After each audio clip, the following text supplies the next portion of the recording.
So here, this is the second step of respiration. Second step of respiration is external respiration. What is this external respiration?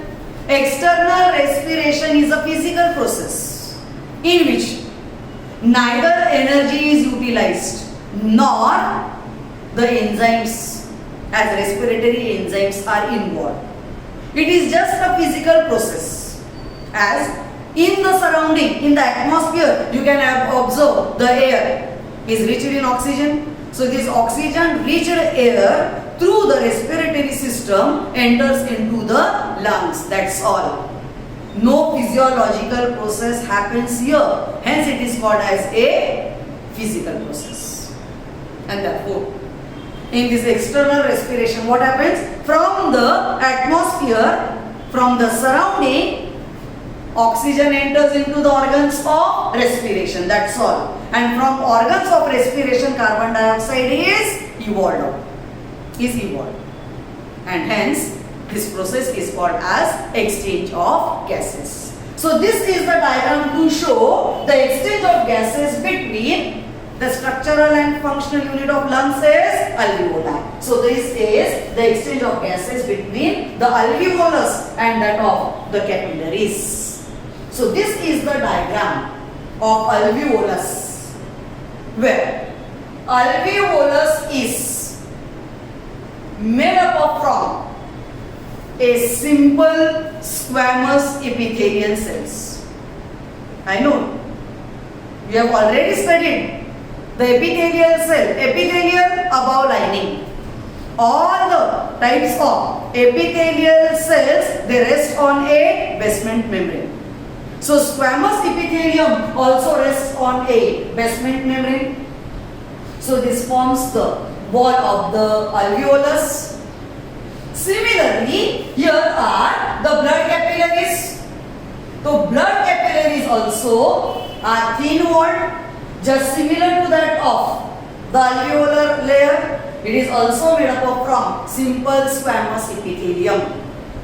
The thickness of both the layers is same.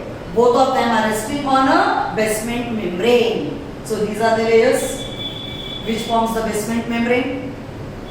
As the structure of both the layers is same, so here both of them together are associated with each other. See, this is the membrane, this is the layer of alveolus. This is the blood capillary layer. So both of them are intimately associated with each other. So gaseous exchange happens through these two membranes which are intimately associated. Both of them together, they form the respiratory membrane. Are you getting? So here, this diagram shows in the blood capillaries are the RBCs, where the blood capillaries are further formed from the pulmonary artery. Pulmonary artery carries the oxygenated blood. Pulmonary veins carry oxygenated blood. Further, they form the blood capillaries.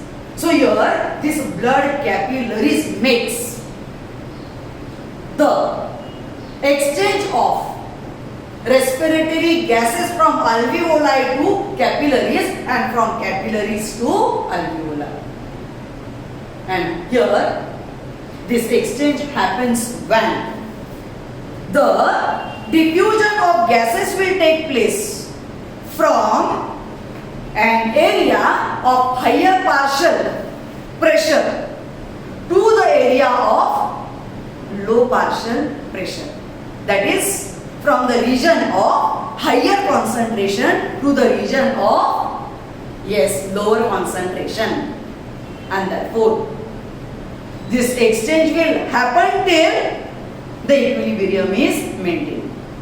So for the same, see here, the partial pressure of carbon dioxide of blood which is entering in the pulmonary capillaries is 45 mmHg, while the partial pressure of carbon dioxide in the alveolar air is 40 mmHg. So how will be the diffusion process? Is it 45 mmHg and in the alveolus is 40 mmHg? Is it from higher concentration towards lower? Are you getting? Is that clear? Similarly, the exchange as in the pulmonary capillary, the concentration of oxygen as partial pressure of oxygen is 40 mmHg, and that of in the alveolus it is 104 mmHg. So what will happen? From alveolus, the concentration, the partial pressure is more of oxygen, so oxygen will diffuse from alveolus into the blood capillaries. Are you getting? The pressure of carbon dioxide is more in blood capillaries.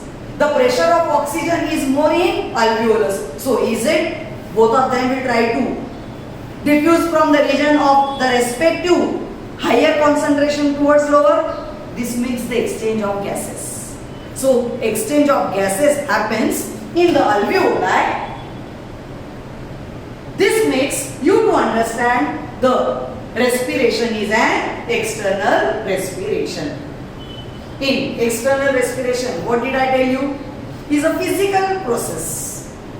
In this physical process, only the exchange of the gases happens. Means from surrounding, oxygen enters into the lungs in the alveoli, and from the lungs, from the alveoli, carbon dioxide is evolved. Is that clear? This makes you to understand the second part of mechanism of respiration as external respiration.